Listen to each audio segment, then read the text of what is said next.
Welcome back.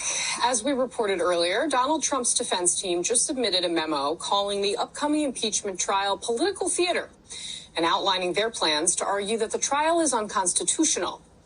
But in said memo, the former president's lawyers also suggest they're going to use Democrats' own comments and actions against them. They're writing, quote, accountability does matter, according to the House managers, unless you're a Democrat. While fixating on words and sentences taken out of context, the House managers ignore the many reckless statements made by their Democrat colleagues in the House and the Senate. Okay, well, just to be clear, we had actual violence on January 6th. I am joined now by our own Monica Alba in West Palm Beach, Florida, near where former President Trump continues to reside at Mar-a-Lago. I am also joined by Robert Tsai, professor at Boston University School of Law. Monica, let me start with you just to kind of walk through what we're going to expect to hear from the Trump defense team. And in particular, they spend a lot of time in this brief on the constitutionality question. And it seems like we're learning the way they're going to set up this trial is going to potentially dispense with that argument right up front in one day. What else do they have in their arsenal to try and talk about for the additional, it seems like 16 hours they'll have to make other arguments? So, Robert Tsai, let me ask you, you're the legal expert here.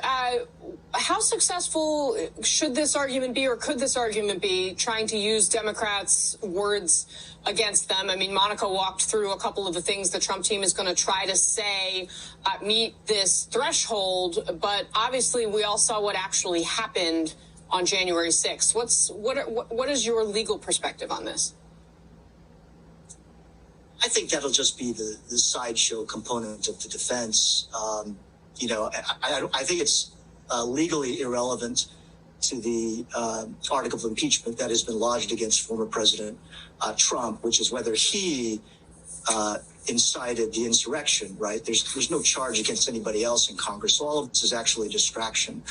It does highlight, though, I think, something that the defense will want to focus on, and that is that a president does enjoy freedom of expression, including the ability to express political sentiments in a controversial fashion. Now, of course, the House managers are arguing that he crossed the line, that President Trump, while in office, kind of revved up the mob and pointed the crowd up the hill with a corrupt purpose in mind, namely to obstruct the lawful counting of the votes. And so, but I think the rest of it's going to be just a distraction. So, Robert, what is your sense on the constitutionality question? Because we're going to address that, of course, up front before we get to what we were just talking through. And it seems like right out of the gate, there's going to be a vote on whether this is constitutional or not. That seems like something Republicans really wanted to have a chance to get on the record about. And the historical record is a little bit mixed, but not really. When you talk to R.P. Williams, he's pretty clear that, no, it seems like there is precedent for convicting a former official who has been impeached while he was in office. Well, I think that the argument is a serious one to think about. I mean, the Constitution's language neither explicitly authorizes the impeachment of a former official, nor does it forbid it. So there is ambiguity in the language. And as you just pointed out, Kasie, we have had instances of people who have left office who are nevertheless impeached. The one who gets talked about quite a lot is President Grant's Secretary of War, who, upon hearing that he was about to impeach, immediately resigned. The House discussed it, went ahead and impeached him. But President Trump's defense attorneys say something interesting about that episode, which is that although the House, in its exclusive authority to decide what is impeachable, impeached him, the Senate ultimately declined to convict him.